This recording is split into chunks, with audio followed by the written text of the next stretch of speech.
C'est cette mobilisation spontanée populaire qui est d'ailleurs la meilleure arme de ces régimes révolutionnaires. Tout régime révolutionnaire doit pouvoir être comme dans le peuple, comme le poisson dans l'eau. Cette mobilisation spontanée populaire à Niamey, tout comme à Bamako, tout comme toujours à Ouaga, est vraiment la plus grande force sur laquelle ces régimes-là peuvent compter. Vous avez épilogué longuement sur la nécessité entre nos pays de s'entendre. Vous avez donné l'exemple du Bénin et du Niger.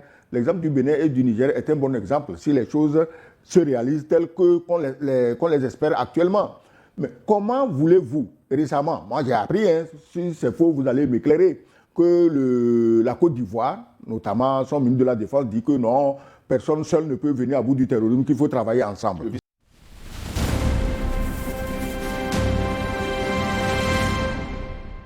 Je vais dire quelque chose à propos des aéroports. Je crois que la grande erreur commise au niveau des aéroports en Afrique, c'est de les implanter en centre-ville.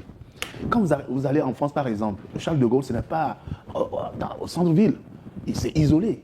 Il faut des kilomètres avant de rejoindre le centre-ville. Quand vous allez à Zaventem en Belgique, ce n'est pas implanté en centre-ville. Mais quand vous voyez nos aéroports, c'est en centre-ville. Comment est-ce que les terroristes ne peuvent pas se faire passer pour des civils et infiltrer l'aéroport? Or, si les aéroports sont isolés, c'est mieux contrôlable. Ça veut dire que les routes qui vont mener vers cet aéroport seront des routes vraiment surveillées et les entrées vraiment filtrées. Donc l'erreur qu'on a eue... Au moment où on implantait ces aéroports, ce n'était pas en ville. Voilà, au moment où on implantait. Maintenant qu'il y a des menaces qui sont là, pourquoi ne pas délocaliser nos aéroports? Certains le font, le Burkina est en train de construire un nouvel aéroport. Les isolés. Le Togo veut délocaliser son aéroport, il faut le dire. Oui, le Burkina l'a déjà fait. Le truc là veut aussi le faire. Donc il faudra quand même qu'on arrive à cette conscience-là que nos aéroports sont implantés en plein centre-ville, ce qui permet une infiltration très très facile. Vous voyez, même l'aéroport de Lomé actuel, mais c'est construit en plein milieu, en pleine ville. Ce n'est pas normal. Il faut isoler les aéroports comme les Blancs le font. Non. Comme ça, avant d'atteindre ces aéroports, au moins vous auriez passé des étapes de contrôle, de surveillance qui peuvent déjà limiter dès l'amont le passage de ces terroristes-là avant l'aéroport. Gilles, écoute, il a raison, Anani Sossou. Mais l'aéroport de Lomé, au moment où on le construisait, mais c'était en pleine jungle, excuse-moi. Peut-être il y avait des villages là-bas, des agriculteurs, des pêcheurs qu'on a dû déplacer. Sinon, ce n'était pas en ville. La ville est venue envahir l'aéroport. Heureusement que de l'autre côté, c'est des marais. Sinon, mais les gens auraient fait des immeubles qui empêcheraient même les avions de venir atterrir. Donc, les aéroports sont construits toujours au bon endroit, mais les villes sont tentaculaires. C'est pour cela que je dis qu'il faut les délocaliser. Il faut les délocaliser. Le Togo a un projet de délocalisation, je crois que c'est vers Batopé, si vous connaissez bien, entre Thévier et Tabligo, quelque part là-bas. Et ça me qu'il y a des milliers d'hectares qui sont déjà prévus. Mais moi, si tu demandes mon avis, Batopé, c'est déjà Sévier, c'est déjà Tabligo et c'est déjà Lomé aussi. Facilement rattrapable. Mais attends, avant 20 ans, l'aéroport est au centre-ville de Lomé. Donc, en réalité... Peut-être prendre cette opportunité pour créer une zone de sécurité autour de ces aéroports. Ça dit qu'on fait l'aéroport, on crée la zone de sécurité. Mais il y a des aéroports qui sont vraiment loin. L'aéroport le plus éloigné de la ville que j'ai vu, c'est l'aéroport de Téhéran. Quand tu arrives à l'aéroport de Téhéran, on te prend pour t'amener en ville, mais tu recommences un autre voyage. Tellement c'est long.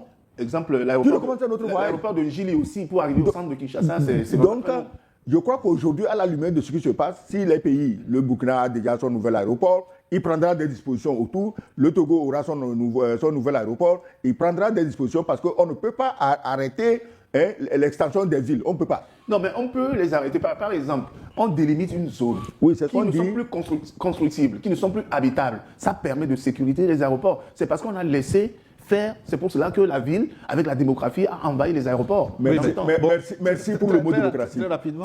Démocratie. Oui, merci. Démographie, je voulais dire. L'ambassadeur pointait du doigt les traîtres, on va les appeler comme ça, les complices au sein des forces de défense et de sécurité et au sein de la population également, qui facilitent la tâche à ces réseaux. Et ces traîtres, généralement, ont des bases arrières dans certains pays voisins. Ça veut dire que c'est la collaboration sous-régionale qui pourra venir à bout de leaders terroristes. Comment voyez-vous aujourd'hui le rapprochement entre le Bénin et l'AES? Est-ce que c'est un espoir comme solution de résolution de cette crise? On a vu les autorités nigériennes dépêcher une délégation à Cotonou avec des négociations qui sont en cours pour renouer. Est-ce que ces types d'initiatives ne sont pas encouragées pour que cela s'élargisse et arriver à trouver une solution au terrorisme? Ouais, moi, je préfère plutôt l'expression du camarade capitaine Ibrahim Traoré qui parle de nègres de salon. Donc traître, c'est un peu trop léger parce qu'on a des traîtres même dans nos maisons. Mais ce sont des nègres de salon. Hein, n'oubliez pas. Le problème, on l'a dit à plusieurs reprises sur ce plateau, c'est parce que nous, Africains, nous ne prenons pas conscience des dangers qui nous guettent. C'est ça notre mal. Donc, lorsque on voit que c'est la maison de l'autre, on dit « Ah non, ça c'est la maison de l'autre qui brûle. » Donc ça ne nous concerne pas. Or, on oublie que, par extension, le feu peut atteindre notre propre maison. Et je salue la démarche du nouveau président béninois, M. Wadani, qui a compris que l'enjeu sécuritaire, c'est un enjeu de mutualisation de toutes les forces. Il a compris cela. Sur le plan sécuritaire. Sur le plan économique aussi, le Bénin en a pâti. Il a compris également. Nous avons toujours dit sur ce plateau que si l'Afrique ne se réunit pas, si la sous-région ne mutualise pas ses forces, Boko Haram va attaquer tous les jours le Nigeria, le JINIM et ses satellites vont attaquer toujours nos régions, nos pays, jusqu'à la côte. Et je me rappelle, vous étiez devant le capitaine Ibrahim Traoré, et vous lui avez posé une question par rapport au rapport avec le Togo. Mais vous avez vu sa réponse, c'était extraordinaire. Il disait avant, il faudrait des protocoles avant d'intervenir au Togo. Mais maintenant que ces protocoles n'existent pas, on peut, d'un côté comme de l'autre, étendre les réactions de part et d'autre des frontières. C'est ça qu'il faut faire. Et je pense que avant, quand vous voyez tout ce qui se passait, je me rappelle encore en novembre 2002, lorsque notre pays a été attaqué pour la première fois, on était incapable de poursuivre les terroristes au-delà de nos frontières. Parce qu'il faut l'avis d'abord des Burkinabés. Et en ce moment, vous allez voir que le sud du Burkina, à la frontière avec le Togo, est souvent attaqué. Mais vous avez vu qu'avec le temps, avec la coopération agissante entre le Togo et le Burkina, cette zone est à peu près sécurisée. Les camions qui partaient du Togo vers le Burkina avant, une fois la frontière 5 s'est traversée vers Koupéla, il faut les accompagner, il faut que les militaires les accompagnent. Mais maintenant, ça n'existe plus. Donc, les Africains, surtout dans la sous-région, on a tout intérêt à mutualiser nos forces en matière de renseignement, en matière de coopération militaire. Si on n'arrive pas à nous surpasser, si nous n'arrivons pas à nous surpasser, pour essayer de nous mettre ensemble, on aura toujours les nègres de salon qui vont nous diviser.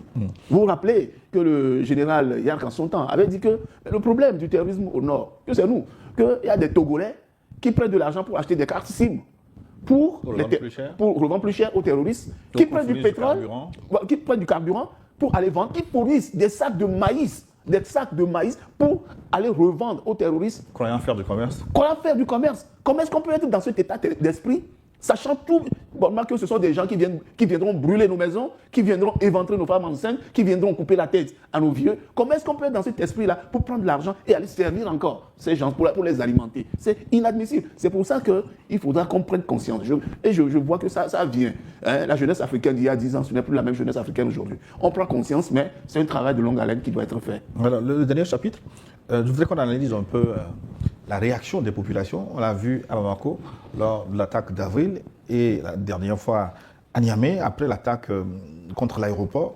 On a vu la mobilisation des populations civiles et cette mobilisation a permis de mettre la main sur plusieurs terreaux. Ça veut dire que la population commence par faire corps avec les gouvernements. C'est cette mobilisation spontanée populaire qui est d'ailleurs la meilleure arme de ces régimes révolutionnaires. Tout régime révolutionnaire doit pouvoir être comme dans le peuple, comme le poisson dans l'eau. Cette mobilisation spontanée populaire à Niamey, tout comme à Bamako, tout comme toujours à Ouaga, est vraiment la plus grande force sur laquelle ces régimes-là peuvent compter. Vous avez épilogué longuement sur la nécessité entre nos pays de s'entendre. Vous avez donné l'exemple du Bénin et du Niger. L'exemple du Bénin et du Niger est un bon exemple si les choses se réalisent telles qu'on les espère actuellement. Mais comment voulez-vous, récemment, moi j'ai appris, si c'est faux, vous allez m'éclairer, que la Côte d'Ivoire, notamment son ministre de la Défense, dit que non, personne seul ne peut venir à bout du terrorisme, qu'il faut travailler ensemble. Le vice-premier ministre. Voilà. Donc maintenant, vous prenez les ressortissants des pays qui souffrent du terrorisme, vous les gardez chez vous, vous les engraissez, vous organisez tout un rafiou communicationnel impossible vous engraissez des gens, rien que pour insulter les dirigeants des pays dont ils se réclament. Comment voulez-vous que ces gens se mettent avec vous pour lutter contre le terrorisme alors que leurs terroristes en cravate sont engraissés par vous dans vos capitales? L'exemple du Bénin.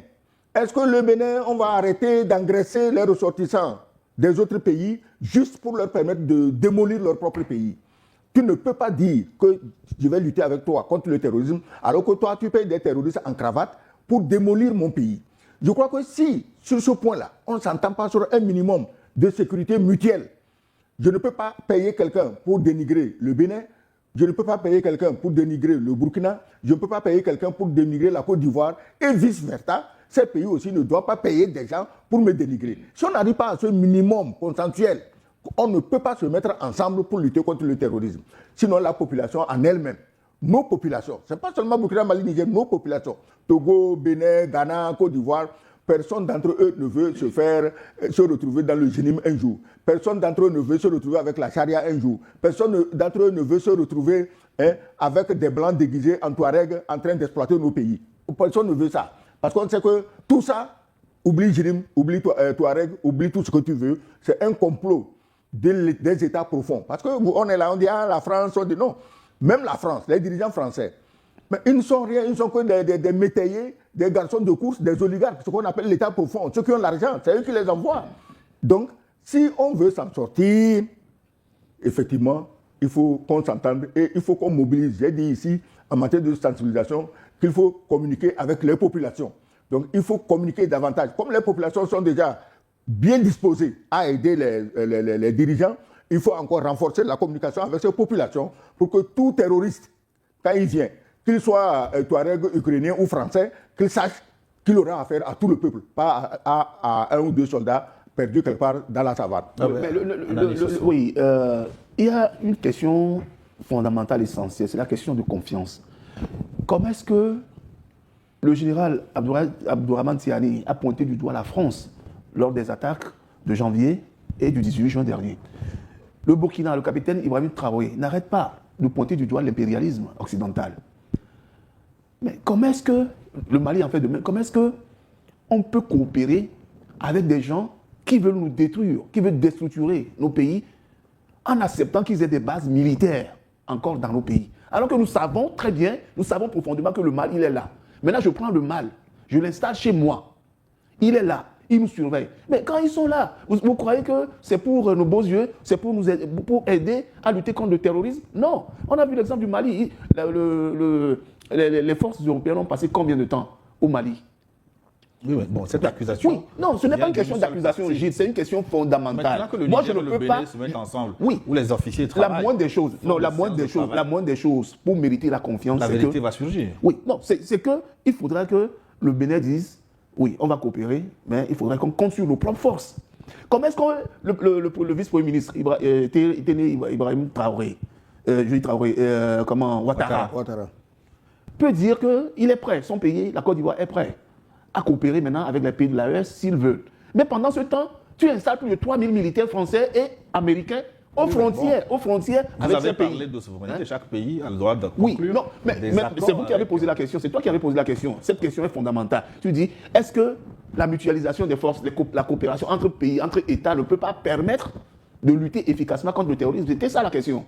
Mais comment est-ce qu'on peut installer ceux qui veulent nous détruire encore dans nos pays et avoir cette confiance-là pour essayer de travailler? Vous croyez aujourd'hui que ce n'est pas une séance de travail entre les pays africains pour analyser les accusations justement? Non, mais est-ce que vous croyez aujourd'hui? Ce n'est pas un dialogue. Menons le débat. Est-ce que tu crois aujourd'hui que le Niger va donner des renseignements stratégiques, sécuritaires au Bénin qui peuvent l'exploiter à travers les bases militaires européennes, occidentales, qui peuvent l'exploiter autrement contre ces pays-là? C'est pour ça que je pose la question. La question, elle est fondamentale. Ce n'est pas que les pays africains se retrouvent et définissent leur stratégie de défense. On peut commencer par ce qui est simple. Anani, nous sommes tous des Africains. Si demain, tu as un problème politique au Togo, le Ghana peut t'accueillir. Merci, ta sécurité est assurée. Mais si le Ghana t'accueille pour assurer ta sécurité, et maintenant pour s'attaquer à la sécurité du reste des Togolais, toi, tu es seul, hein? Oui. Mais on te donne les moyens là-bas pour déstabiliser tout le Togo. Il faut que nos pays commencent par ça. Ne pas accueillir les déstabilisateurs du voisin et leur donner et les moyens financiers, et les moyens militaires, et les moyens communicationnels pour déstabiliser leur pays d'origine. Ça, au moins, ça n'a rien à voir avec les bases françaises, américaines ou ukrainiennes et tout. Ça, c'est facile à faire. J'étais accueilli, Anani Sossou, on t'a accueilli pour des raisons humanitaires, tais-toi. Tu n'as pas besoin d'être sur TikTok en train de dénigrer ton pays. Ça, c'est le minimum. Est-ce qu'ils sont capables, ces pays aujourd'hui qui crient « Ah oui, on va s'entendre, on va travailler ensemble », est-ce qu'ils sont capables de ça? C'est la chose la plus élémentaire. De liberté d'expression. Est-ce qu'ils sont capables... Liberté de quoi? D'expression. Ah bon, d'accord. Là, on utilisera la même liberté d'expression contre eux. Excellence, et ils est-ce verront. que le vrai danger, c'est TikTok? D'autres n'étaient pas sur TikTok, mais ils étaient plus dangereux. Attends, ça commence par TikTok. Non, Damiba n'a jamais parlé sur TikTok. Oui, Et pourtant, oui, mais est-ce que tu sais comment ils communiquaient?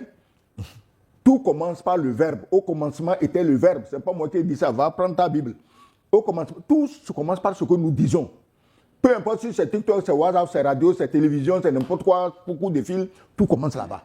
Donc, il faut arrêter de faire des gens qui vous demandent l'asile pour leur sécurité. Il faut arrêter d'en faire des armes contre leur pays d'origine. C'est le minimum. Voilà. Bien. Oui, moi je ne pense pas que la question ce soit vraiment les TikTok et autres. Non, j'ai donné TikTok comme exemple. Anani Sossou. Oui. Non, les réseaux, c'est sûr. Toi-même, tu faisais beaucoup de choses, il n'y avait pas encore TikTok. Hein. Ben oui, bien sûr, ça c'est vrai. Il n'y avait pas encore TikTok. Oui, c'est vrai. Mais pour moi, ce qui est fondamental, c'est qu'il y ait une confiance entre les États. Et cette confiance-là, ça va être difficile, surtout entre le Bénin et le Niger, ça va être très, très, très difficile. C'est comme si vous demandez aujourd'hui à Ibrahim Traoré d'aller en visite officielle en Côte d'Ivoire. Il faudrait des préalables d'abord. Il faudrait faire naître la confiance. Et cette confiance-là doit partir de simples gestes. Bon, vous êtes là. Bon, je parle toujours des bases. Mais les bases occidentales, là, dans nos pays, ce sont des problèmes. Ce sont des bases là qui permettent d'avoir des renseignements sur les différents pays, qui se permettent de savoir ce que l'autre veut faire et en temps réel. Les satellites, est-ce que les Africains en ont fabriqué? Ce sont les Occidentaux qui fabriquent des satellites. Ce sont eux.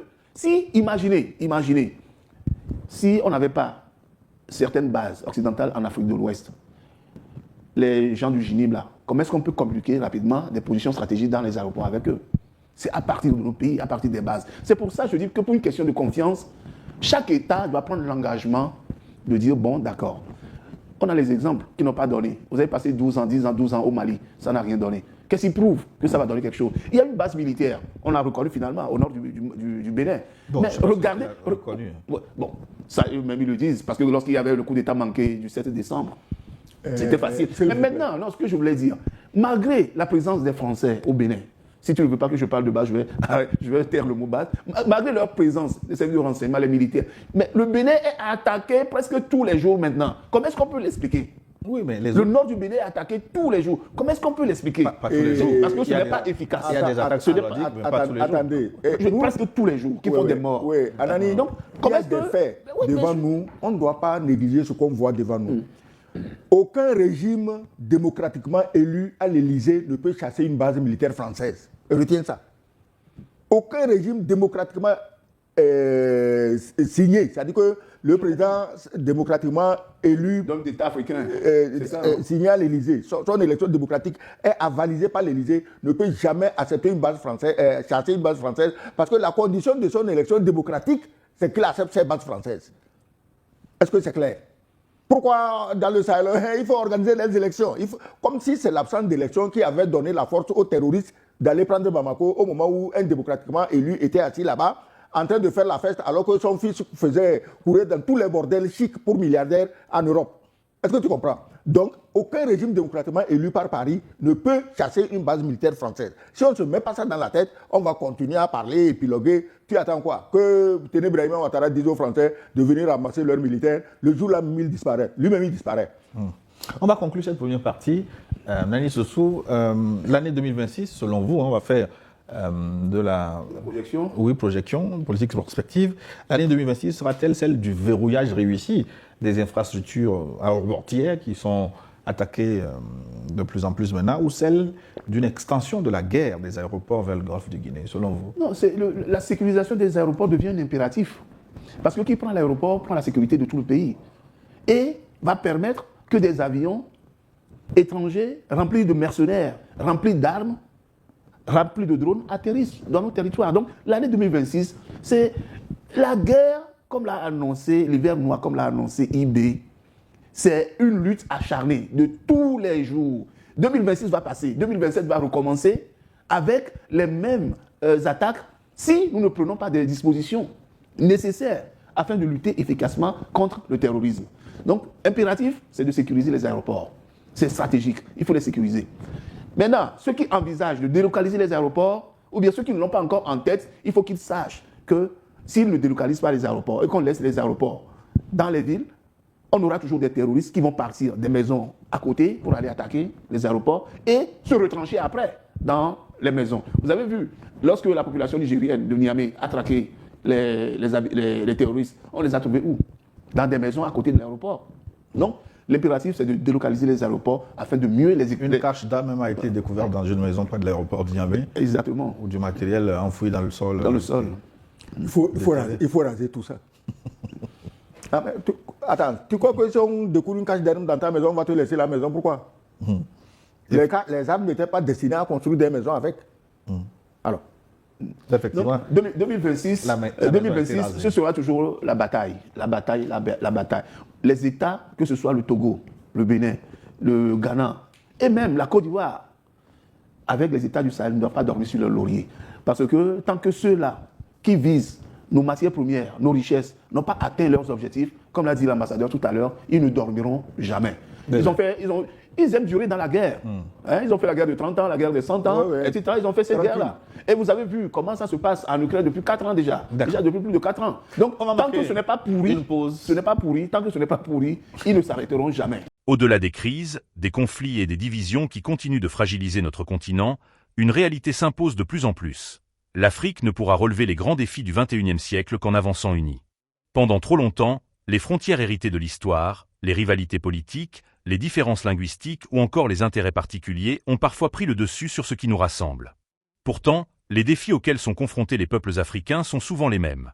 La sécurité, l'emploi des jeunes, l'industrialisation, l'éducation, la santé, l'accès à l'énergie et la maîtrise de nos ressources. Face à un monde en pleine recomposition, où les grandes puissances défendent avant tout leurs propres intérêts, l'Afrique doit apprendre à parler d'une voix plus forte et plus cohérente. Aucun pays africain, aussi riche soit-il, ne pourra à lui seul peser autant qu'un continent de plus d'1 milliard d'habitants unis autour d'une vision commune. L'unité ne signifie pas l'effacement des identités nationales. Elle signifie la coopération, la solidarité et la capacité à construire ensemble un avenir plus stable et plus prospère. Les générations qui nous ont précédés ont rêvé d'une Afrique forte, souveraine et respectée. Aujourd'hui, ce rêve est entre les mains de la jeunesse africaine. Une jeunesse connectée, ambitieuse et déterminée à écrire une nouvelle page de l'histoire du continent. Plus que jamais, il est temps de dépasser les divisions, de renforcer les liens entre les peuples et de croire en notre potentiel collectif. Et vous, pensez-vous que l'unité africaine est la clé du développement du continent? Dites-nous ce que vous en pensez dans les commentaires. Si cette vidéo vous a plu, partagez-la autour de vous et abonnez-vous à la chaîne pour ne manquer aucune de nos prochaines analyses. À très bientôt pour une nouvelle vidéo.